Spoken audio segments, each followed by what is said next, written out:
conciliar. Eso no es así, ¿no?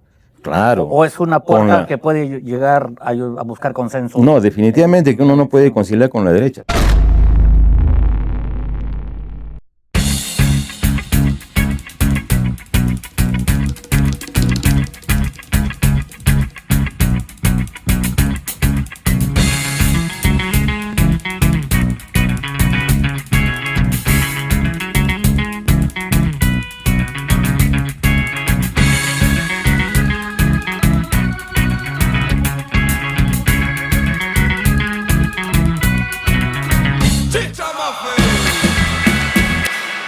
Buenos días, buenas tardes, buenas noches, bienvenidos a su programa Tercero en Cuestión. Soy José Luis Gaitán, quien con Rubén Aguilar vamos a estar conversando de más temas de la realidad, Rubencillo. ¿Qué tal, Rubén? ¿Cómo estás? ¿Cómo te va tratando José Luis, la semana? ¿cómo estás? ¿Qué dice mi linda gente de Tercero en Cuestión? Muchas gracias y bienvenidos nuevamente a este programa que de alguna manera les ayudamos pues, a ver otro panorama, ¿no? Hemos pasado de carnes, parrillas, alitas. De todos lados hemos hecho palitas, hemos hecho parrillas. Regresamos a hablar un poco de realidad nuevamente. Y lo más importante, hemos hecho chisme acá. Hemos hablado de formalización y muchas cosas. En realidad ya estamos rumbo al programa 25, ¿no? Y próximamente el 50 y después el 100, ¿no? Ya vamos la fiesta de Tercero en Cuestión. ¿Sí? Así es, así es. Mientras tanto, vamos a hablar hoy día, Rubén, de algo bastante importante, ¿no? Como has visto, hemos estado invitando a varios alcaldes y no tendríamos que hacer recepción con el centro poblado de San Juan el Alto. Así es. Así que hoy día vamos a tener a su actual alcalde, el señor Frank Fernández, y en el primer bloque vamos a conocer un poco sobre él. ¿Quién es Frank Fernández? ¿Qué hace? ¿Por qué está en política? Y demás. Así es. Después en el segundo bloque, mis queridos amigos, vamos a hablar un poquito sobre qué es lo que está pasando en el manejo político, ¿no? Es el panorama, la perspectiva, tanto en Majes como a nivel nacional. O sea, José Luis, tú sabes muy bien que tenemos ahí una coyuntura un poco complicada con todos estos cambios. Hemos cambiado... Nos vamos a dormir y hay un nuevo presidente. Sí, hemos cambiado presidente como ¿qué se llama? Como dicen comúnmente, como de calzoncillo. Así que, bueno, ahí estamos, mis queridos amigos, de verdad. Entonces, de tercer bloque, José Luis. Sí, y para el tercer bloque ya vamos a aterrizar un poco más de la situación actual del Centro Poblado de San Juan el Alto y qué proyectos se han venido trabajando en estos últimos años con el señor Frank de alcalde del Centro Poblado. Así es que vamos a invitar en todo caso a Frank Fernández, el bravo de los bravos, a que pase adelante en el programa de hoy día. Gracias, Frank, bienvenido. Frank, buenas tardes. Muchas gracias. Toma asiento. Agarra tu flash con confianza para la venta radio también. Así es. Entonces, Frank, bienvenido al programa. Las cámaras son tuyas para que puedas hablar con el público de forma inicial antes de arrancar con todo. Bueno, agradecerles a ustedes por la invitación y acá pues dispuesto a que me hagan polvo con preguntas. Jamás. Tercero en Cuestión. Porque me gusta la controversia. Así es. Bueno, Frank, sí. Yo voy. Un poco la idea es que la gente también lo conozca, ¿no? Sabemos que usted está como alcalde del Centro Poblado de San Juan el Alto, pero ¿quién es Frank Fernández? ¿Usted dónde ha estudiado? ¿De dónde viene? ¿Es arequipeño o no es arequipeño? ¿Cuál es su profesión? Cuéntenos un poquito de su vida. Yo soy arequipeño. Estudié... En la secundaria estudié ya en el glorioso Colegio Nacional de la Independencia Americana. En la I. En la I. De ahí estudié también en la Universidad Nacional de San Agustín, pero ya estudié cuando ya tenía la profesión de técnico electrónico, ¿no? Eso lo estudié en el ejército, nos daban oportunidad para poder salir en las horas de la noche y, bueno, tuve la oportunidad de estudiar, pues, mi primera carrera, se puede decir así, ¿no? De técnico electrónico, la cual, bueno, he ejercido pues durante casi toda mi vida, ¿no? Hasta antes de la pandemia, ¿no? Porque entonces, si se nos acaba, corta la luz de nuevo, nos puede ayudar. Normal, ¿no? yo la sigo cortando. Entonces, ¿Y la UNSA qué estudió? En la UNSA estudié psicología y economía, pero no pude terminar por problemas de salud. Claro. No. Ahora, Frank, si bien es cierto que, bueno, has tenido una trayectoria académica, sin embargo, has mencionado dos casas de estudios que han sido, pues, de alguna forma, icónicas en la historia de Arequipa, por lo menos. Por ejemplo, los estudiantes de la I se conoce de la revolución que de alguna manera ellos tomaron, pues, de alguna manera las calles de Arequipa para hacer sentir la justicia y recuperar de alguna manera también la dignidad del Arequipa. La UNSA también es cuna de muchos Claro. que se involucran en el tema político. Frank, a ti, ¿cómo te nació esa chispa? ¿Cómo es que de alguna La forma chispa política. dijiste, bueno, es momento también de formar parte de esta actividad política y en qué momento, ¿no? O sea, ¿fue en la secundaria, fue en la primaria, ya fue Claro. estudiando o ya estando en el ejército tal vez? Claro, la situación es de que por los años 60 pues había mucho movimiento político a nivel latinoamericano porque había pues una gran irradiación del poder cubano, de la revolución cubana, de una serie de países, ¿no?, que empezaron a convulsionar por el hecho de luchar pues en contra del capitalismo a nivel mundial. Y aquí en el Perú había bastante conocimiento de eso, había grupos políticos, el FLN, había el MIR, grupos así que estaban pues en esa situación también de seguir los pasos de Cuba. Ujú. Y había una muy grande influencia pues en el profesorado y también en el estudiantado, más que todo en la Universidad Nacional de San Agustín, ¿no? Y de ahí pues, ¿qué hacían los alumnos de la San Agustín? Iban a los colegios a conquistar estudiantes que más o menos tengan una cierta tendencia, ¿no?, a leer libros más que todo y después ya encaminarse, ¿no?, a un partido político. Yo nunca participé de ningún partido político, estuve en un movimiento que prefiero dejarlo ahí nomás, no quiero decir qué movimiento Le era, puedo poner un pitito. pero sí participé de un movimiento de izquierda Ajá. y nada más, ¿no? Nunca participé porque el problema es de que la izquierda en el Perú no es pues la izquierda que debería de ser la izquierda, o en todo caso una izquierda con una filosofía clara y hacer lo que dicen los clásicos dentro de la filosofía materialista. Y tiene ¿no? muchos brazos, ¿no? Lamentablemente cada uno Ajá. jala para su lado y no hay una verdadera esencia política, ¿no? Entonces, en el caso mío, no me metí a ninguno de esos partidos, pero sí, desde esa época yo ya tenía un lineamiento político. Por ejemplo, en los 80s todavía estaba Barrantes con vida.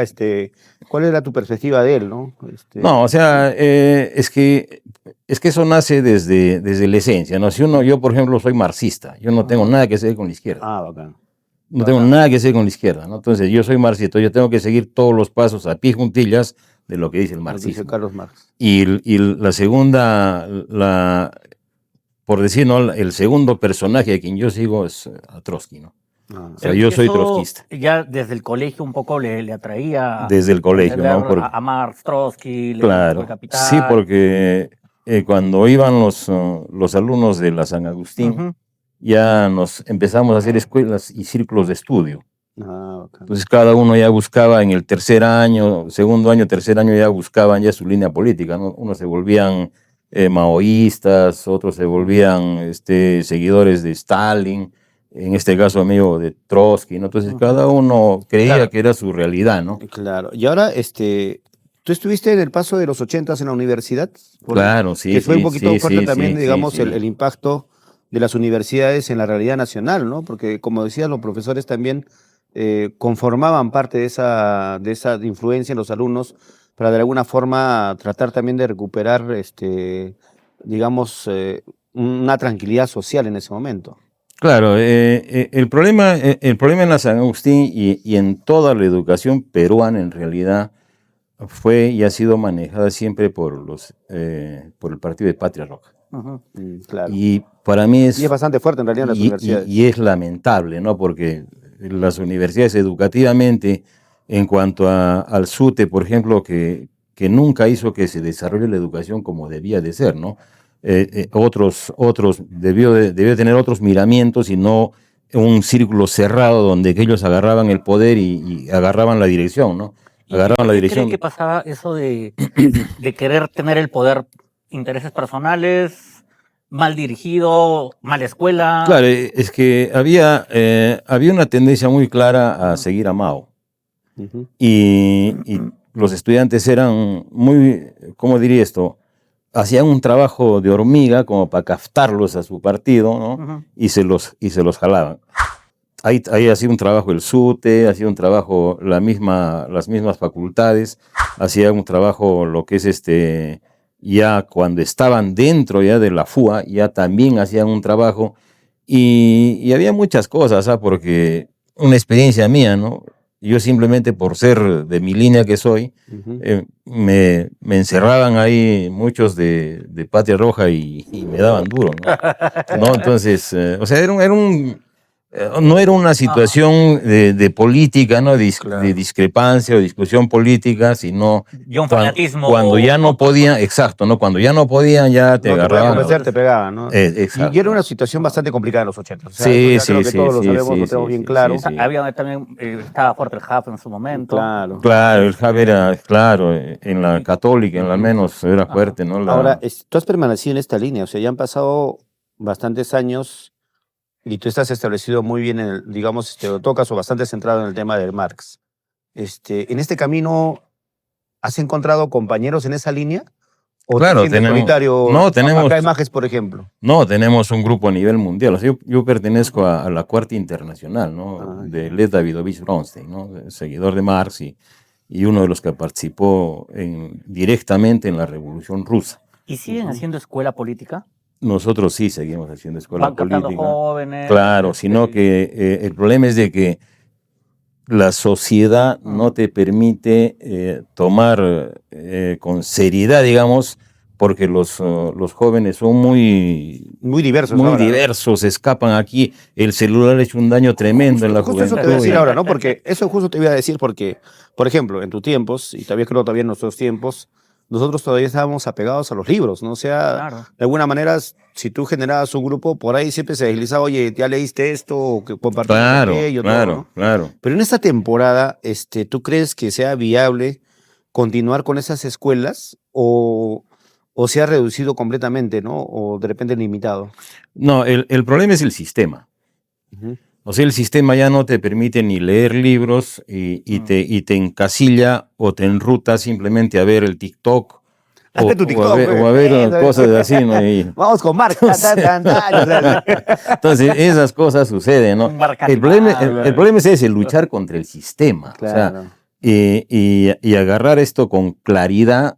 ¿A qué cosa va el marxismo? Acá mucha gente cree que el marxismo es agarrar un fusil y tomar el poder y mato a aquel. Eso es totalmente encasillar temas, ¿no? Y creo que todos los partidos políticos que siguieron estas corrientes en su momento los encasillaron. Claro. Como se dice, en una sola izquierda, todos son izquierda, sin diferenciar uno al otro. Claro. Y tienen ese mismo enfoque para todo. No, por ejemplo, y es claro, ¿no? Porque ahorita, ¿cuántos partidos de izquierda hay? Como cerca de 10. 10. Sí, pues. Entonces la idea es por qué no se... un costadito, si era más para otro costadito, sí, izquierda para la y derecha. la idea es por qué no se juntan los 10 antes de haber creado sus partidos, por qué no discutieron y formaron uno solo. Un bloque, ¿no? Pero no, acá lo que sucede es que son pues de izquierda, ¿no? O sea, son pues de izquierda. Cada uno sabe que puede vender los puestos y esa es la verdad. Pero a veces llegan los de izquierda y luego son completamente derecha. Claro, es que esa es la realidad. Puede primar mucho el tema ya intereses personales. Y por eso. Ni siquiera una derecha, o sea, ¿no? porque lo que dice Frank es muy cierto, ¿no? O sea, te pintas de derecha, te pintas de izquierda, pero cuando llegas al poder... Claro, o sea, ya no hay tendencia, no hay nada. Sí, pues ese es el problema cuando no analizas la realidad tal cual como la planteó Marx. Y tampoco hay una convicción. Claro, no hay nada. Entonces, una convicción, estés acá o estés en la presidencia de la República o no sé, seas el Papa, tú tienes una posición y la vas a seguir, ¿no? Claro. A pesar de este encasillamiento, la escuela que ustedes trabajan siguiendo la línea de Marx sigue funcionando como creen, ¿o realmente sienten que ya no hay mucho interés político de los jóvenes en participar en este tipo de movimientos? No, en realidad no hay interés para hacer política, no les interesa. Entonces, por ejemplo, acá yo hablo claramente, ¿no? La Codijo, ¿no? La Codijo, yo sé que varios dirán, increíble, ¿no? Pero la Codijo, yo la creé la Codijo, pero no la creé como Codijo, yo la creé como Jóvenes en Acción. Lamentablemente un alcalde agarró y les invitó varias cosas por aquí, por allá, les regaló una ropa, qué sé yo, y otras cosas más, los convenció y les empezó a dar fiestas aquí, fiestas allá, y abandonaron prácticamente esto que debió de ser, ¿no? O los Jóvenes en Acción para criticar a todos los alcaldes, sin excepción, porque la juventud, pues no, como dice Mariátegui, no solo es la esperanza del mañana, sino es la realización plena del presente. O sea, la juventud es crítica, pero cuando es absorbida por el sistema, ya no eres crítica, pues. Ahora, El bailecito, claro. te regalan cosas y... Frank, ya nos quedan pocos minutos para el primer bloque. Antes de terminar, en pocas palabras, ¿qué es estar dentro de la línea marxista? Para que la gente pueda escuchar y pueda de alguna manera entender qué es ser un marxista. Ser un marxista es estar muy apegado a la naturaleza, en primer lugar. Porque si las acciones que realiza o que debemos realizar toda la vida nosotros como marxistas, debe ser con la ciencia, ¿no es cierto? Con la ciencia exclusivamente, porque el marxismo es una ciencia, pero tiene que ser relacionada siempre a la defensa de la naturaleza. O sea, todas las acciones que tenemos que hacer son abruptas, no son de conciliación. Por ejemplo, estamos acá en una zona agrícola, ¿no? Yo veo acá una planta. Digamos que esto sea, como estoy viendo acá, un limón. Nunca un limón va a ser la mitad flor y la mitad limón. O es limón o es flor. O es flor. Entonces, eso es lo que debemos hacer. Pero ¿qué pasa con las izquierdas, no? Entran al poder y concilian, ¿no? Y seamos esto, y convivamos con la derecha, pero también hacemos nuestro programa y nuestro proyecto con la izquierda, ¿no? Pero entonces, conciliar eso no es mal. Así, ¿no? Claro. ¿O es una puerta que puede llegar a buscar consenso? No, definitivamente que uno no puede conciliar con la derecha. ¿Por qué? Porque ellos tienen otra metodología, otra forma. Nosotros nos desarrollamos a base de la ciencia, o sea, hacer que todos sean científicos, que todos tengan las comodidades que deben de tener. Ellos no, ellos siempre van a querer que una élite gobierne, una élite de 10 gobierne a 1000. O sea, estamos hablando así clarísimo, ¿no? Hablamos en todo caso de la naturaleza de las cosas y además de todo de una comunidad científica. Claro, es que ese es el comunismo, ¿no? Claro, eso no se va a dar ahora.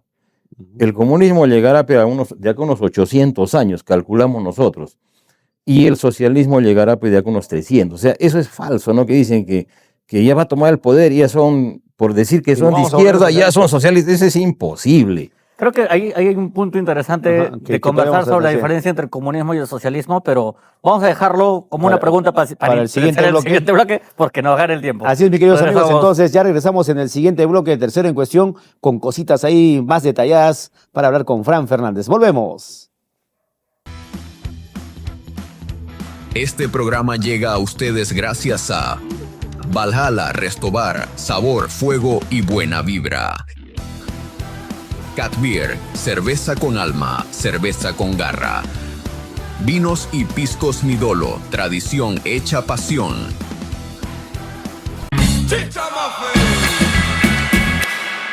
Pam, pam, pam, pam, pam, pam. Ya estamos aquí en el segundo bloque de tercero en cuestión. Estamos con nuestro amigo Frank Fernández, el bravo de los bravos. Sí, y estábamos justo con un tema pendiente, ¿no? Porque cerramos el primer bloque un poco hablando sobre esta evolución que tendría que tener el comunismo y el socialismo. Y hablabas, Frank, de 800 años y 300 años, entre una y otra, ¿no? Pero un poco para entender, ¿qué diferencia hay entre el comunismo y el socialismo? Ya, el socialismo es un estadio ya para llegar al modo de producción comunista. Entonces, este estadio es como lo pondré como ejemplo, ¿no? Vamos a suponer que estamos viajando ahorita nosotros a Vítor y tenemos que pasar por un túnel. Ese túnel sería el socialismo, ¿no? Ese túnel va a demorar 400 o 500 años para salir de ahí. Entonces, nosotros entramos de acá con muchas taras, entramos a ese túnel. Con egoísmo, robar, delincuencia, malos hábitos, qué sé yo. Entonces entramos a ese túnel y a base de que hay un desarrollo de contradicciones entre toda la sociedad, nos empezamos a bañarnos, ¿no? Empieza a salir agua por acá, por todos lados. Entonces empezamos a botar todo ese tipo de lacras que tenemos y vamos purificándonos en todo ese tiempo, ¿no? Entonces vamos a buscar que la sociedad se unifique, que haya criterios diferentes, que tú eres mi amigo, tú también, no haya la traición. Entonces esos 400 años que va a durar eso, son años que estamos entrando a unas nuevas etapas, pero ¿de qué? De educación, fundamentalmente de un desarrollo tecnológico y científico. Entonces nos estamos lavando la cabeza poco a poco. Entonces cuando ya lleguemos, porque para que se desarrolle, para que lleguemos al comunismo, todos los países del mundo tienen que haber pasado por socialismo. Si hay un país que no llegó, no se puede. No, todavía no salimos del túnel. Porque las transacciones que va a haber van a seguir siendo económicas. Claro, y en el comunismo no existe. Exacto, pero ¿cómo va a ser, digamos, digamos que ya estamos pasando el túnel y estamos pasando una situación utópica en la que ya se está dando el tema ya del comunismo? ¿Cómo funcionaría una sociedad en ese marco? Donde que toda la población toma los poderes y toda la población a base de su criterio, a base de asambleas populares, a base más que todo de los criterios particulares de cada uno, se van unificando en un solo criterio. ¿Cuál es ese criterio? Nos desarrollamos en el apoyo mutuo, en el estudio, en la ciencia, en la salud, pero donde que todos podamos gozar sin que nadie esté más arriba que el otro. Claro. Esa es la situación. Pero digamos, bueno, por lo menos desde mi punto de vista, en el análisis real actualmente, por ejemplo, y es más, en el análisis histórico de cada persona somos completamente individuales en nuestra forma de ser. Sí es cierto que somos gregarios, tendemos a reunirnos y tener estos grupos sociales. Sin embargo, nuestro propio individualismo como ser humano, creo que es una limitante bastante fuerte en esa situación, porque, o sea, lo vemos ahorita, por ejemplo, ¿no?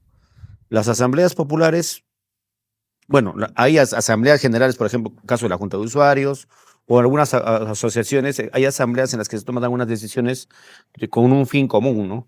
Sin embargo, es excesivamente complicado tomar una decisión porque de todas maneras cada persona tiene un punto de vista individual y que ven pues su propia afectación, ¿no? De que cuánto se afectan positivo o negativamente con la decisión que se va a tomar. Ahora, de hecho, que en ese punto incluso hay distintos intereses de cada grupo, ¿no? Porque claro, mi interés de repente no va a ser el mismo que estamos acá, por ejemplo, en el Pionero, que en el Alto propiamente, ¿no? Yo tengo otros intereses, tengo otras necesidades.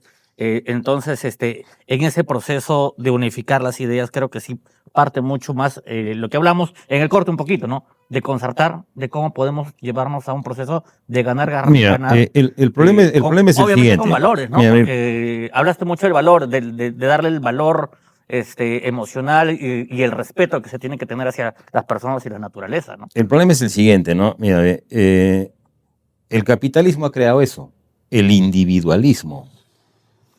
Eso ha creado. Porque... ¿Y cómo hace eso? Ajá. Rompe las identidades. Mientras que yo rompa la identidad de un pueblo, lo gobierno con mayor facilidad y hago que ellos sean mis esclavos. Bueno, ¿qué está pasando? ¿Qué está pasando a nivel mundial? Ajá. Eso ha hecho el capitalismo a nivel mundial. No deja de ser cierto, o sea, entonces, ahí están las cortinas de humo y todo lo que pasa. Todo, entonces eso de ahí nace. Sin embargo, por ejemplo, desde el hombre, desde las cavernas, por ejemplo, siempre va a haber un interés en cuanto, por ejemplo, al cuidar mi propia vida, ¿no? Claro. Para cuidar mi propia vida, entonces mi cueva. Me voy vivía en el campo, ahora me voy a mi cueva y a mi familia la meto a mi cueva, ¿no? Y si viene él con su familia, no, eso es que es mi cueva, acá tranquilo. Yo no, es que así no era en la época de primitiva. O sea, no, pero partamos, ese es un ejemplo, ¿no? Porque partamos de que la idea de que las sociedades, de una u otra forma, hay distintos puntos de vista y enfoques, distintos intereses y necesidades. Es que eso nace de la identidad. Y distintas capacidades de cada uno. Eso nace de la identidad. Porque, por ejemplo, dentro de las capacidades uno puede ser muy bueno manejando y el otro puede ser muy bueno recogiendo cosas.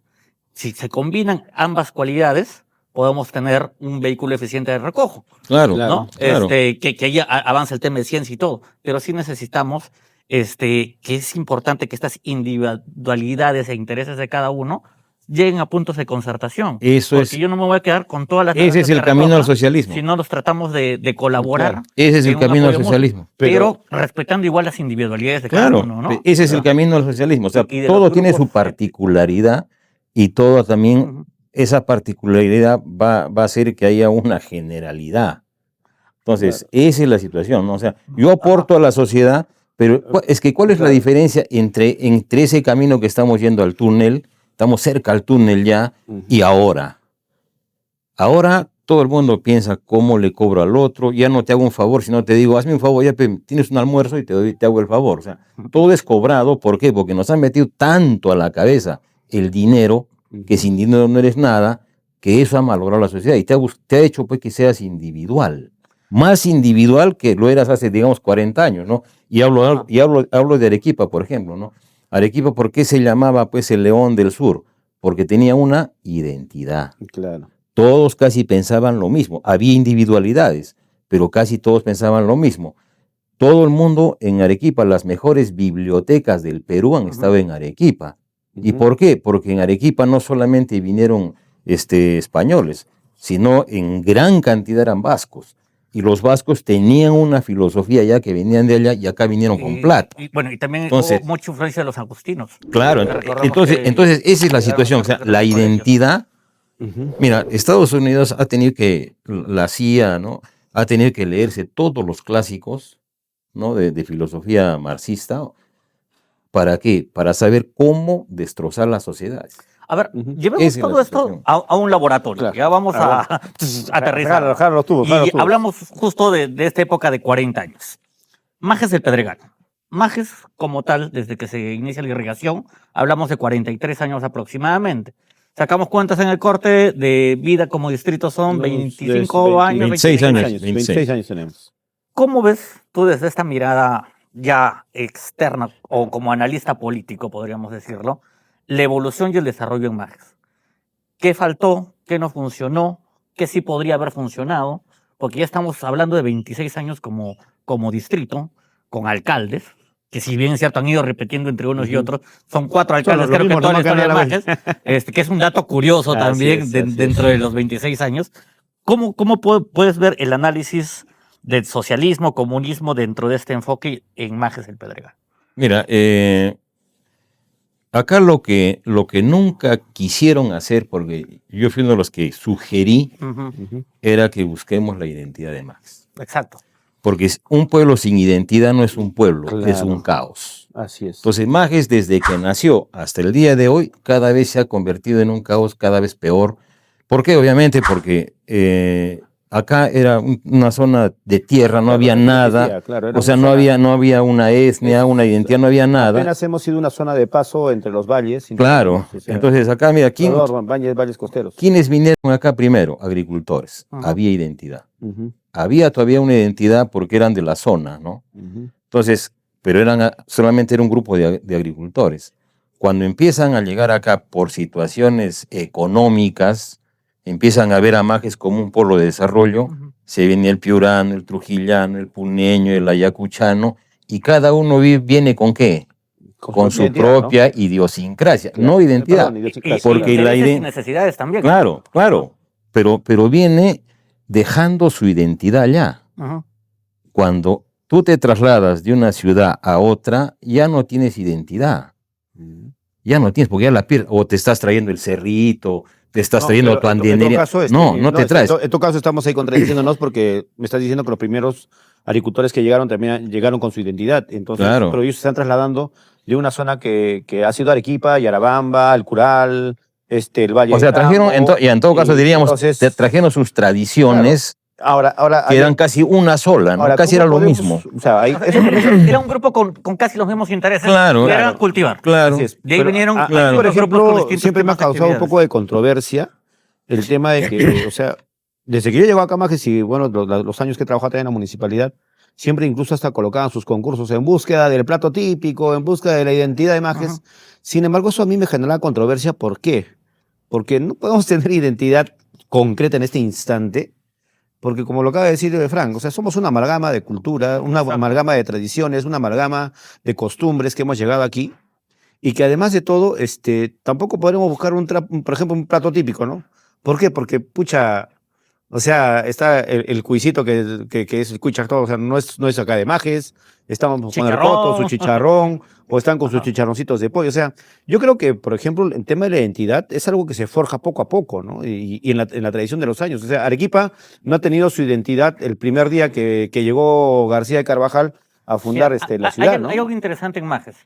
Por ejemplo, ya hay jóvenes que han nacido en Majes y ya son mayores de edad. Y que de ellos creo que van a ser la identidad recién. O sea, el proceso yo creo, claro, hay una etapa de construcción. Sí, pero es que tienes que buscar qué cosa va a ser aquí con lo que nos vamos a identificar. Claro, entonces, eso es lo que tenemos que buscar. Pero eso no lo podemos elegir. No, es que acá está, claro, sino que no sabemos qué cosa es. Pero no es como que la tierra es esta tierra que tú ves acá, no hay en Puno, no hay en Trujillo, no hay. Claro. Entonces puede ser la tierra una parte, el punto de partida para decir, a ver. O sea, pero la construcción de la identidad no es inmediata. Claro. No es inmediata. Definitivamente. Por ejemplo, acá en el set, ¿no? Yo no puedo decir, ¿sabes qué? Mi identidad va a ser la moto. No puedo elegirla. Claro. Sino por el contrario, es un proceso histórico, es un proceso de crecimiento social, es un proceso que incluso hasta genera el propio arraigo de las personas a ese algo para generar su identidad, ¿no? Y no es que lo abandonen cuando se van a otro lado. No es que lo abandonen. Llevan eso dentro. No se puede. Por eso ahí hablamos de estos grupos de intereses que cada uno tiene sus distintos, valga la redundancia, intereses. No, es que son intereses, no son identidades. Claro. Por ejemplo, mira, una cosa, no sé si van a ofenderse los amigos puneños, pero vienen aquí, nos traen, por ejemplo, la saya, nos traen la morenada y la diablada, ¿no? Ajá. Entonces, ¿acaso se han traído aquel cerrito de Oaxapata para que esté acá? No. Entonces, ¿cómo te identificas tú como puneño o cómo puedes tú decirte que acá está tu identidad si no la tienes? Ya la perdiste. Entonces, mira, ¿qué pasaba años atrás, no? Pero es un arraigo cultural dentro de su propia identidad individual. Claro, es que no, o sea, por ejemplo, no tienes. O sea, yo sigo siendo arequipeño y sigo amando mi tierra. Así me vaya a Tumbes, o sea, y no significa que yo me voy a cargar el Misti en mi espalda. Claro, pero sino que está dentro de mí. Claro. O sea, sigues con tus tradiciones, que es diferente. Pero la identidad es algo que no se pierde. La identidad está acá. La identidad está acá. Pero la identidad está acá, pues. Pero no se pierde. O sea, no, pues, yo me puedo ir a China y no voy a perder mi identidad. Porque está acá, pues. Claro. O sea, el Misti no se va a hacer plano. O sea, ahí está tu identidad. Ahora, la cuestión, por ejemplo, ¿qué pasa con los grupos sociales o los grupos étnicos que tenemos acá en Majes? Porque no solamente son los puneños, tenemos los apurimeños, tenemos los espinarenses, tenemos los chumbivilcanos, que son los más fuertes y que existen. Y que además de todo, lo que representan a ellos, o porque de alguna manera los tenemos visibles esos grupos, es porque realmente están organizados. O sea, los puneños, por sus tradiciones, en Majes, ¿no? en Lima, o donde tú los veas, los puneños siempre son organizados y siempre llegan y se unen. O sea, ya llegó un puneño, oye, ¿sabes qué? Acá vamos a tener una actividad. Oye, sí, hermano, vente para acá, oye, sí, pa. Entonces se empiezan a unir y empiezan a conformarse. Y eso pasa con los puneños. Son muy, además de ser muy trabajadores, también son muy organizados. Ese es todo, ese es todo. Un poco regresemos al laboratorio Majes, porque también se nos ve bastante el tiempo. Así es. No hay una identidad, eso está claro. Hay un proceso de Estamos en un proceso de construcción. Que podría hacerse, sí. Pero ya políticamente, ¿cómo se ha visto una evolución con estos 25 años de distrito? No, no ha habido, porque acá no ha habido escuelas políticas, no ha habido ícono, bueno, íconos dicen ahora, ¿no? O sea, hablemos de paradigmas, ¿no? No ha habido acá, entonces la juventud no tiene a quién seguir. Al no leer nada y no tener a quién seguir. Y esto ha funcionado con el tema social actual y esto de los celulares y toda la nota. Claro, entonces no hay nada, o sea, no hay nada. Majes. Estamos etéreos. Majes no. Por eso digo, o sea, es que en esto de la identidad es básico, ¿no? La identidad, porque si mira, yo propuse, por ejemplo, a Ela Hurtado y a René, hagamos un grupo de estudio de abogados, antropólogos, sociólogos, psicólogos, y empecemos a buscar cuál podría ser la identidad, para que todos ahí, ¿no es cierto?, empiecen a fluir ahí. Pero ¿no? es que lo que pasa es que la identidad no es algo que se elija, o sea, no es como que yo te diga... Es que no vas a elegirlo, sino que para que te des cuenta, mira, disculpa que te corte, pero mira, para que tú te des cuenta cuál sería tu identidad acá, tendrías que pasar pues muchos años, ¿no es cierto? Y es que tiene que pasar. Pero si tú aceleras un proceso de identificación, ¿no? ¿Cuál acá? Acá tenemos los collados, acá tenemos en el valle, tenemos una serie de huacas completas, ¿no? Ahí hay bastantes momias. Entonces, empecemos a buscar eso y empecemos a buscar si somos collaguas, cabanas. Justamente lo que conversábamos hace rato, incluso en el corte, no podemos imponer a nadie nuestras formas de plantear las cosas. O sea, si bien es cierto, por ejemplo, acá está marcado este tema, de repente, lo que decías del nacionalismo y todo el tema. Lastimosamente, si el Valle de Siguas es nuestro vecino, estamos acá al ladito, somos muy cercanos a ellos, mucha gente del Valle de Siguas vive aquí en Majes, sin embargo dicen, no, ellos son del Valle, nosotros somos de acá. Claro. ¿No? Claro. Bacán, ahí tenemos el manto, la influencia guari, hay petroglifos. De hecho, que incluso se hablaba de una propia cultura Exacto. de la zona que era la cultura Siguas, ¿no? La cultura Siguas que está en un proceso de estudio y digamos, de establecimiento de que existe la cultura Siguas. Claro. Aún así, yo te apuesto que así existe la cultura Siguas, acá los majeros van a decir, no, espérate, del Valle. Pues. Claro. ¿Por qué? Porque en realidad tampoco no podemos imponer, ¿sabes qué?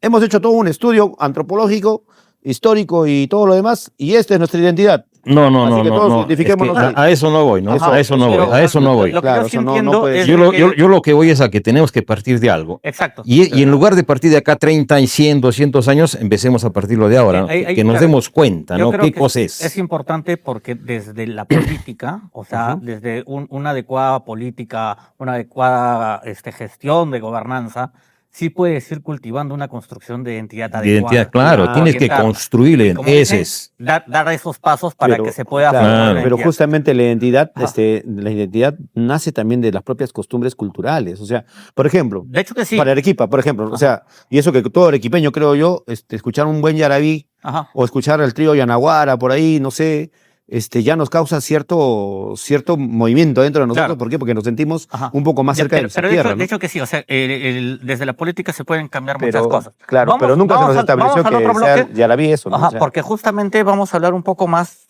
de la política y este laboratorio grande que es Majes, lo vamos a trasladar a San Juan el Alto y ver un poco cómo desde su análisis y mirada política el centro poblado puede o ha generado algunos cambios en estos 3 años que está de alcalde prácticamente. Y además, ¿qué está pasando? Porque ¿el distrital o el provincial? ¿Cómo va el apoyo con ellos? Bueno, vamos a una pausa y regresamos en breves instantes. Tin, tin, tin. Este programa llega a ustedes gracias a Valhalla Restobar, sabor, fuego y buena vibra. Cat Beer, cerveza con alma, cerveza con garra. Vinos y piscos Midolo, tradición hecha pasión.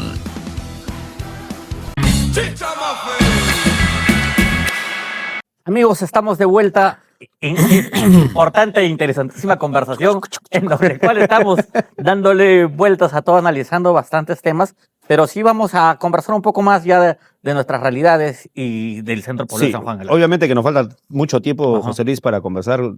Fran creo que tiene mucho para explotar en tema de diálogo y justamente en estos aspectos. Un programa al mes vamos a hacer de análisis político. Creo que sí le damos un programa al mes acá a Fran. Pero definitivamente tenemos que ya voltear y aterrizar ya de alguna manera acá en Majes y sobre todo en San Juan del Alto. En estos ya 3 años que tienes de gestión, ¿cómo ha evolucionado el centro poblado? Y además de todo, ¿cuál ha sido la participación tanto política como económica de la Municipalidad de Majes y de la Municipalidad Provincial? Se me blanca la traba. Porque ambas instituciones tienen vínculo con ustedes, ¿no? Uno a nivel administrativo, otro a nivel político, otro a nivel económico, y eso genera también un poco de confusión. Entonces, cuéntanos, Fran, ¿cómo está el panorama en San Juan del Alto y a dónde estamos apuntando con todo esto? Ya, mira,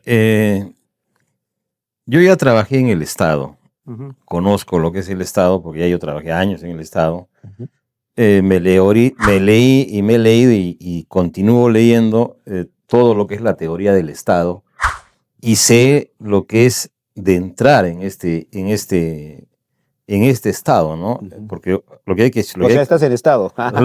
Lo que hay que decir acá que el Estado nunca existió, sino fue una creación una estructuración también, del capitalismo, fue creada, ¿no? ¿Y para qué? Para simplemente someter al de abajo, mientras que el de arriba se lleva toda la riqueza y vive feliz. Y el Estado simplemente es para amortiguar las luchas y todo lo que se le puede, las formas como se le puede explotar al de abajo. Entonces, cuando uno... Tú eres parte de este Estado ahora. Lamentablemente soy de un Estado corrupto, en decadencia y en proceso de extinción, ¿no? Porque el Estado tiene que desaparecer de acá a 100, 200 años, pero va a desaparecer, porque en otro modo de producción...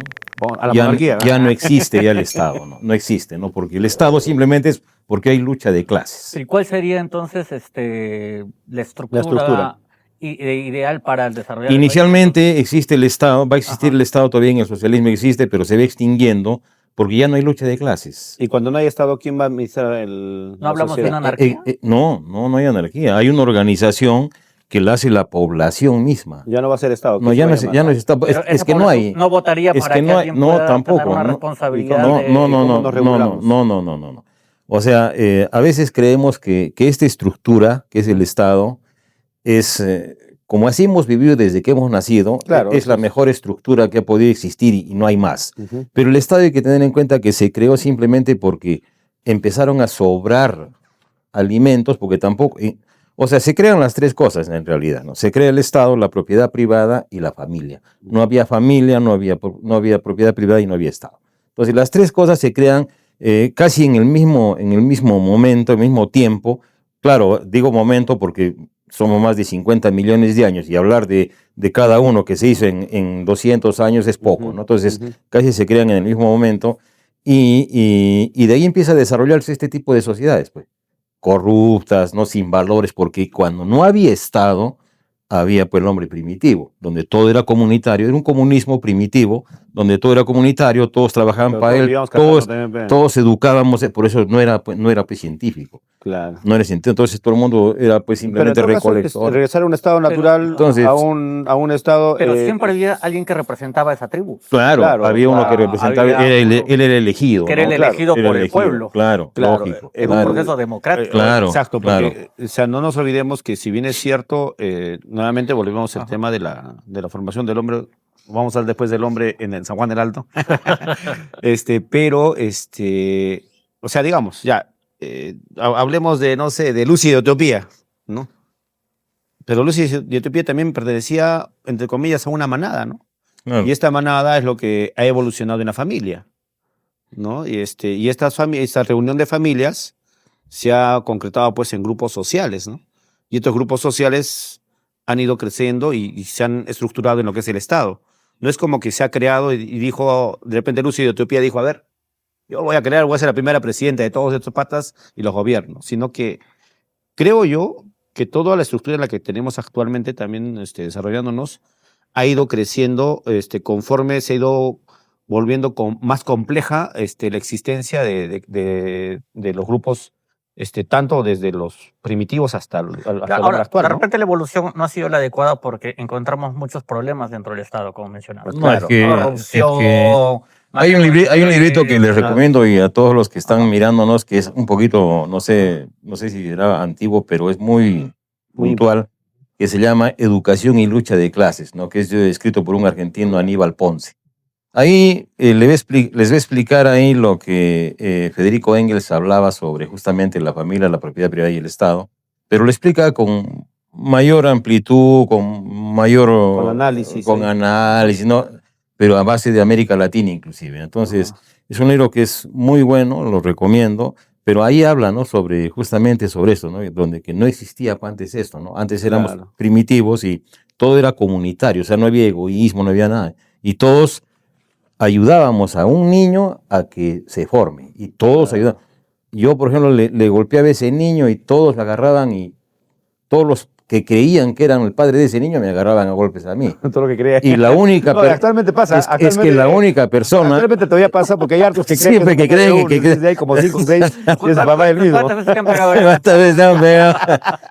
Entonces, ¿quién era la única persona que sabía? Era la mujer. Claro. Entonces la mujer es la causante del capitalismo. El capitalismo. Entonces, así era. Entonces, ¿qué sucede? ¿No? Cuando yo entro a trabajar ahora, no entro a trabajar al Estado, y como yo ya sé que dentro del Estado hay un grupo que Marx muy bien lo decía, los fariseos, porque son los que lo manejan al alcalde, ¿no? Muchos acá pueden pensar que el alcalde es el que hace, que al que lo sacaron como era Castillo, él es el que hace y deshace, o acá el gobierno regional, Roger Sánchez, ese es falso. Ellos simplemente son títeres de toda la burocracia del Estado. Ellos hacen y ellos tienen que hacer lo que el Estado les dice. ¿Tu teoría es que hay grupos de poder atrás que manejan a los representantes que Claro, están sentados en un sillón. claro. En tu caso, estás tú como alcalde en el centro poblado. ¿Tienes un grupo de poder atrás que te maneja? No, es que en mi también lo hay. Ujú. También lo hay, porque yo tengo también una, dos, tres, puedo tener 3 secretarias. Cuando yo les puedo decir, sabes que hagamos esto, y por X motivo No se puede. no se puede, y es que eso es lo que pasa. Se revela. Generalmente, por decir un 99.9%, las revocatorias no es del pueblo. Esa es una falsedad, ¿no? Si no salen de adentro. ¿Por qué? Porque el compartir, pues, ¿no? Sabes que tú eres alcalde, ¿no? Y tú entras como nuevo y hay un grupo que siempre está por ahí y dice, ¿sabes qué? Acá tú no vas a venir a contarme cuentos acá que tú vas a hacer la pista allá, vas a hacer una escuela allá. No. Acá tú vas a hacer lo que nosotros te vamos a decir que hagas. Y si no, fácil, te demoramos en la firma de los convenios, los contratos. ¿Y acaso contra mí se va a chocar la población? No, se va a chocar contra ti. Entonces, momento preciso, yo saco la revocatoria y... piedra en el zapato te pone. Claro, entonces esa es la estructura del Estado. Ahora, en todo caso, fuertes acusaciones, no sé qué está pasando en Alto. Pero en este caso, en esos 3 años que ya estás en la gestión, ¿has sentido que ha pasado dentro de la municipalidad con el equipo que trabajas? ¿Has sentido que ha pasado eso con la Municipalidad Distrital de Majes o que ha pasado eso con la Provincial de Caylloma, que son las entidades que están contigo? Claro. Coméntanos un poco sobre esa experiencia. Claro, porque ahí está, pues, dentro de la estructura del Estado, se forma de tres áreas, ¿no? La policía política, el ejército permanente y la burocracia. Entonces, saquemos a los dos momentáneamente, que es la que está funcionando ahorita en Lima, con los golpes y todo, bueno. Pero la burocracia es la que no te permite desarrollar lo que tú deseas hacer, por conveniencias, porque tiene que pasar por 100 papeles, porque mientras pase por 100 manos, el de arriba se está llevando toda la riqueza. En el caso de la minería se lleva toda la plata y tú pides que te hagan un aula en tu centro poblado, un colegio, una pista, y dices, ¿sabes qué? No hay plata. ¿Por qué? Porque se le llevaron todo. Yo tengo una pregunta. Si tú tienes un poco el concepto de que el Estado está así, ¿por qué tu interés de ser alcalde de un centro poblado? ¿Por qué? Porque el centro poblado es como si uno continuaría o sigue siendo un dirigente. O sea, los centros poblados son los que están más apegados a la población, saben la realidad objetiva. El alcalde de acá de Majes no sabe qué estará pasando en el centro poblado de San Juan el Alto, no lo sabe, porque nunca ha ido y me ha tocado la puerta y ha dicho, a ver, ¿qué problema tienes acá para poderte ayudar? No lo ha ido. Bajo esa teoría, ¿no vamos a ver a un Frank Fernández postulando alguna vez a ser alcalde distrital de Majes? ¿O a la provincial? ¿O a la provincial? No. ¿O a otro cargo? No. ¿No? No. Si yo alguna vez, como me lo propusieron, entrar acá, yo tendría que entrar con un grupo que me respalde de unas 10,000 personas. Pero que sean, no de un partido político, sino que me respalden. ¿Por qué? Porque yo necesito decirles, ¿saben qué? Este funcionario me quiere coaccionar, este funcionario está haciendo mal, este funcionario me está demorando los documentos, así que abro las puertas, entren ustedes y si desean, sáquenlo. Yo no lo puedo hacer, por autoridad, por una serie de la estructura de la burocracia, yo no lo puedo hacer. Pero si el pueblo, entren con el burro y se lo llevan. Ahora, con todas estas debilidades... Porque esa es la mejor revocatoria que hay. Claro, hasta ahorita es la mejor revocatoria que es el burro. Con todas estas debilidades en San Juan el Alto, ¿qué se ha podido trabajar en estos 3 años? Si tuvieras que poner 3, 4 proyectos emblemáticos que he dicho, sí, a pesar de todo hemos podido sacar esto, ¿qué podría ser? Mira, cuando yo entré, a los 15 días empecé a pedir, por ejemplo, los terrenos eriazos que están al costado de San Juan el Alto, ¿no? Ahí entre el río y la zona agrícola. Son 3 años que estoy en esto y no tengo una sola carta de respuesta. Gobierno regional netamente, se lo tienen que ver Autodema. Autodema. Recién hace ¿qué digo? 2, 3 semanas atrás que he tenido que conversar de otras formas y con otros niveles que ya han tomado interés. Por ejemplo, ¿no? Acá hay un área que es de más o menos de cerca de 3 hectáreas, que está al filo de la Panamericana y está entre la CEAL y nuestra HAS y dice Senati, ¿no? Claro. Esa área Senati la abandonó. Entonces, ¿qué cosa es lo que yo hice hace 3 años atrás? Solicitar al Autodema que me la ponga, me la pase, me la transfiera en afectación en uso para poder traer un instituto nacional. Traje a ese instituto nacional, lo traje acá, lo traje a la doctora, que es doctora en educación, y traje a toda la plana directiva y les gustó mucho la zona. ¿Quiénes eran estos? Eran los del Honorio Delgado Espinosa, de Arequipa, ¿no? Un instituto tecnológico. Claro. ¿Y por qué yo me importé, o sea, por qué me preocupé eso? Porque es un instituto nacional, o sea, uno postula y ya no paga nada. Entonces, la economía ahí la tienes, ¿no? Claro. Entonces, mira cuánto tiempo ha pasado, ya 2 años y 8 meses, y que ahora ya prácticamente hemos hablado con la señora, con la directora regional de educación, la señora Jarita, hemos hablado nuevamente con el gobierno regional, con Autodema, y ya se está solucionando ese tema para que esto ya prácticamente pase, ¿no? Público. A mí no me interesa que pase a nombre de la municipalidad. La cuestión es que educación ya empieza a trabajar. Existe un espacio donde pueda existir una... Claro, ¿por qué? Porque esta área es una zona que no solamente va a ser para educación. O sea, si analizamos, es que ¿qué sucede? ¿No? Que el análisis nunca lo podemos o nunca lo debemos de hacer simplemente educación, ¿no? Sino tienes que hacer todo el entorno, ¿no? Claro. En este caso, ¿qué se va a hacer, no? Ayudas a las familias. ¿Por qué? Porque ya las familias no vas a estar rompiendo los hogares, porque la alumna o el alumno no se va a ir a Arequipa. Claro. El de Cotahuasi no se va a estar a Arequipa, rompes la economía. Lo normal, pero si se rompe la familia, si la familia es un constructo social. No, entonces, lo interesante es que van a ser profesionales que van a trabajar en minería. Claro. Ese Mira, por ejemplo, eso es muy importante que, digamos, se venga un instituto nacional aquí, pero por ejemplo acá ya existe uno y no vemos que haya una evolución de ese instituto en todos los años que existe aquí, ¿no? O sea, yo te cuento que yo estudié en el Pedro P. Díaz antes de estar en la universidad, estoy hablando del 97, 98, y yo estudié mecánica automotriz ahí, y ahí ya sabíamos o ya se escuchaba que había acá un área del Instituto Pedro P. Díaz que enseñaba pues agropecuaria y todo lo tema acá. Pero yo he llegado aquí hace 15 años, conocí el área, un par de aulas, un descampado, y han pasado 15 años y sigue ese par de aulas y ese descampado. Lo que ha crecido es alrededor de la población, pero ni siquiera tienen un cerco decente en esa área. El problema Ahora, es... ¿qué es lo que pasa en ese punto? O sea, ¿y bajo qué esperanzas podríamos tener otro instituto nacional de acuerdo, no sé, de repente a la demanda incluso educacional? Mira, la situación es que yo no miro Majes. Yo no estoy mirando Majes, ¿no? Acá tenemos cualquier cantidad de estudiantes, pero acá tenemos que mirar el destrozo de la familia, la economía precaria, ¿de quiénes? De los que viven en Cotahuasi, de los que viven en Castilla, de los que viven en Carabelí, de los que viven en Camaná. Mira, este instituto se va a crear acá, es al filo de la Panamericana.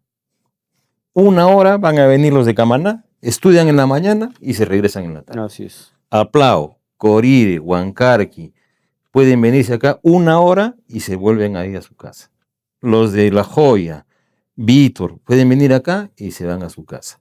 Ya no están yendo hacia Arequipa con la problemática sociológica, psicológica, económica que puede pasar. Y la delincuencia, además. Todo eso está destrozando los hogares. Entonces, no solamente es el hecho de la educación, ¿no? Ahora, si lo vemos exclusivamente como educación, Majes hace 30 años tenía alrededor de 10.000 a 12.000 pobladores, que eran generalmente una zona eminentemente agrícola. Así es. Ahora ya no. Ahora hay talleres, ahora están trayéndose muchos equipos de China, ya la situación está cambiando, ¿no? Entonces, ese instituto tiene mecatrónica, por ejemplo, fabuloso para mecatrónica, ¿no? Tiene electrónica, química. ¿Qué falta para concretar esto del instituto?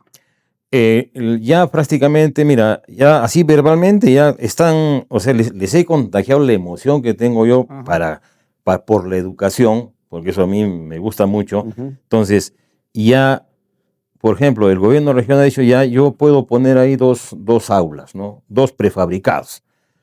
Los del mismo instituto han dicho, yo también pongo 2. Y el gobierno regional ha dicho, podemos conseguir por ahí 3. Pero lo que yo quiero, como quedamos con la conversación que tuvimos hace ya 1 año y medio, cuando los traje acá los del instituto, ellos dijeron acá inmediatamente, porque se quedaron, ¿no? Porque donde está el instituto es un sea, que es pequeñísimo. Claro. Allá en Arequipa es claro, pequeñísimo. Claro. Cuando miraron casi 3 hectáreas dijeron, acá fabuloso. Acá la hacemos. Acá, claro. Entonces me agradó mucho porque es que es bien diferente, ¿no? Cuando uno tiene una visión para educar, para servir, claro. Y eso tiene pues la directora del colegio, del Honorio Delgado, ¿no? Es doctora, me parece que es en educación, pero es doctora, ¿no? O sea, tiene una visión más allá, pues, ¿no? Es como decir, ¿no? El Castillo Grayskull, ¿no? Mira más allá de lo evidente, ¿no? Algo así, ¿no? ¿Y alguna alianza estratégica que haya hecho el Centro Poblado con, no sé, de la distrital, la provincial, para empujar otro tipo de obras? Claro, o sea, por ejemplo, nosotros hemos solicitado bajo un proyecto 74 hectáreas que quedan de nuestro cementerio hacia abajo. Esas 74 hectáreas son exclusivamente para arbolizarlas y que sea un lugar de esparcimiento para toda la gente, ¿no? Porque pero no es un poco peligroso porque no nos olvidemos que hay una zona de deslizamientos. No, toda esa zona ya nosotros hemos hecho hacer ya un estudio. Pero sí está dentro de la jurisdicción porque creo que el mismo cementerio estaba limitando con Velasco Alvarado. No. La jurisdicción de Velasco Alvarado es todas las parcelas. Los seriazos son de Autodema. Bacán. Pero digamos, a nivel, digamos, también de centros poblados, me parece, ¿no? Si me estoy equivocando, corríjame. Justo el límite geográfico es ya, todo lo que corresponde a Valles, ya San Juan de Siguas, ¿no? Incluso ahí queda el propio San Juan de Siguas, ahí abajo. No, no, pues, pero eso no tiene nada que hacer. O sea, arriba, eso, estamos hablando de lo de arriba, ¿no? Solamente zonerías. Claro, las zonerías, exactamente, ¿no? Y felizmente que ese proyecto sí está avanzando muy bien. Y como hablabas hace un momento, por ejemplo, de Caylloma, nosotros hemos presentado el proyecto para poder tener ya todo un aparato de motobombas, con paneles solares, con tanques para llenar agua ahí y de ahí regar no solamente nuestro cementerio, que ya ahora los invito también para que puedan estar, porque el día 29 vamos a hacer una caminata o un día de campo con periodistas, con todo, para que vean que nuestras 12 hectáreas ya tienen una planificación completa, ¿no? Dónde van a estar los mausoleos, todo, y ya lo hemos delineado con lo poco que tenemos, ¿no? Inclusive las mismas secretarias, ¿no? Van ahí delineamos ahí con el topógrafo y ponemos piedras, hemos pintado, ya se nota un cambio dicho diferente. Sea de paso, existen 2 cementerios en Majes. Claro, la Colina. La mayoría solamente ha escuchado el de la Colina, pero en San Juan del Alto también tenemos un cementerio que también tiene su historia y tiene también Y tiene una historia más rica que ¿por qué? Porque cuando se empiezan los deslizamientos años atrás, prácticamente desaparecieron el pueblo que quedaba ahí abajo. Claro, y el cementerio de abajo se ha trasladado arriba, ¿no? Bueno. Y a base de ellos es que tenemos un cementerio, porque se solicitó a la Autodema que en compensación pues de un área, ¿no? Entonces nos han dado en esa área y a base de eso pues ahí hay gente pues que es de año 1800, 1700. No le pongan las mallas como el otro, por favor. No, en nuestro cementerio nos basamos en el reglamento de cementerios y va a ser un cementerio exclusivo. Genial, el 29 podríamos estar exclusivo digo, no en el sentido de que no es que yo diga que van. Yo no estoy diciendo para gente exclusiva, sino estoy diciendo un cementerio exclusivo. O sea, cualquier persona puede enterrarse ahí, pero no se va a permitir ni tomar, ni esas chinganas que ponen ahí, ni que vengan acá con una banda acá, otra banda acá. No. Bueno, y ya llegando un poco al final, creo que va a ser importante que podamos evaluar el próximo año, y no solo de repente en el Alto, sino con los otros centros poblados, justamente estas evoluciones que han podido tener, o los principales resultados de los alcaldes, ¿no? Desde ya lo invitamos nuevamente, señor Fran, a que venga a acompañarnos con los principales resultados de estos 4 años de gestión. Si es que no pasa lo que pasó anteriormente, que largaron hasta 6 años, 7 años, creo, los anteriores alcaldes. No, sí, se dejaron una colita. Que no haya pandemia. Que no haya pandemia. Depende, no llego. Muchas gracias de verdad por el tiempo. La conversación ha estado bastante interesante. Definitivamente tenemos que seguir hablando más de política, pues es lo mejor. Dejamos las cámaras para que se pueda despedir del público. Bueno, gracias por haberme invitado acá a poder explicar de repente un 0.05% de lo que hay para conversar, porque Claro. muchísimo que conversar y necesitamos que la juventud también Se active. aprenda, ¿no? De esto y nos contradiga, porque lo más hermoso que puede existir en una persona es que contradiga. Al menos a mí, en mi centro poblado, yo siempre les digo, no se queden callados, díganme lo que les dé la gana a ustedes, porque Pero susténtenlo eso también, es. O sea, Tiene que, contra a ti veces, tiene no, que ser a veces, sustentado. a veces no hay sustento, pero lo importante es que ya les nace el hecho de la Ya, crítica, claro. ¿no? Como decía Anaxágoras, Anaxímenes, Anaximandro, decía, si no hay crítica, no hay nada. Y la crítica es el fundamento para el desarrollo de todo. Entonces, en ese sentido, yo exhorto, ¿no?, a la juventud que lea, que se instruya. Y nuevamente un agradecimiento a ustedes por haberme invitado al programa y espero haber cumplido con las metas que ustedes se han logrado el día de hoy, ¿no? Nos falta el 9.99, no, 99.995 para completar todo lo que Así es, tenemos mis que queridos conversar. amigos, de verdad, Ajá. muchas gracias, Frank. Ha sido, creo, un momento bastante interesante. Yo creo que a la gente que está viendo por ahí también le va a gustar mucho. Y ojalá que le hayamos dado ese puntito, esa chispita para que empiecen también ellos a leer, a investigar un poco de lo que se ha mencionado hoy día y que de alguna forma, Y pues. lo importante es que conozcan a Frank Fernández como persona. Claro. Y no solo sepan, el alcalde del Alto. El alcalde del Conozcan un poco Alto, más o el de que la era persona. Ajá. el dirigente del Ajá. Frente de Defensa y el que salía en la radio, ¿no? Sino que conozcan a Frank Fernández, el ser humano, Exacto. Ajá. ¿no? Ahí con sus pensamientos, su lógica, su propia posición y propia identidad. Exacto. Claro. Así es. Bueno, amigos, no se olviden de seguirnos en redes sociales. Ya como lo anunció Rubén, tenemos algunos sorteos importantes para todos ustedes. Así que tienen YouTube, Facebook y TikTok para seguirnos. Y también van a ver bastantes novedades que estamos subiendo sobre todos los eventos y actividades. Y si vamos al cementerio, van a ver por ahí algunos reels que vamos a subir. Cementerio para muertos. Ahí está. Rubén, ¿dónde te pueden seguir? Así es, mis queridos amigos, me pueden seguir en el Facebook en Aguilar, Aguilar. En estás dando Facebook y otro. Sí, otro. Aguinrimac RA me pueden seguir en Facebook, también en Instagram. En TikTok me pueden seguir como Rubén Aguilar 64. En YouTube estoy como Rubén Aguilar también, ahí va con mi casaquita verde, voy a estar. Así que me pueden buscar en las redes sociales y pues definitivamente pues en las redes también de Tercero en Cuestión. Sí, igual a mí, José Luis Gaitán, Facebook, Instagram y Las Rutas del Gato en TikTok y YouTube. ¿Dónde te siguen, Frank? A la discoteca mañana. Ahí La está. discoteca ya. Hablando de discotecas, no se olviden, vamos a agradecer a nuestros auspiciadores. Cervezas Cat Beer están con su variedad de Porter y de Red Ale. Pídanlas, acá van a tener los números de teléfono para probar estas riquísimas cervezas artesanales. Y si tienes hambre, Al Valhalla Resto Bar, mis queridos amigos, ya se viene el relanzamiento de Valhalla Resto Bar. Ya se viene el mango habanero, Domingos Adobo, ya saben, Arroz con pato. desde temprano. Tienen hambre, vénganse a comer un adobito al Pionero. Así es, mis queridos amigos. Entonces, Muchísimas gracias, nos vemos. Chau. nos despedimos. Chau, chau, chau, chau, chau, chau.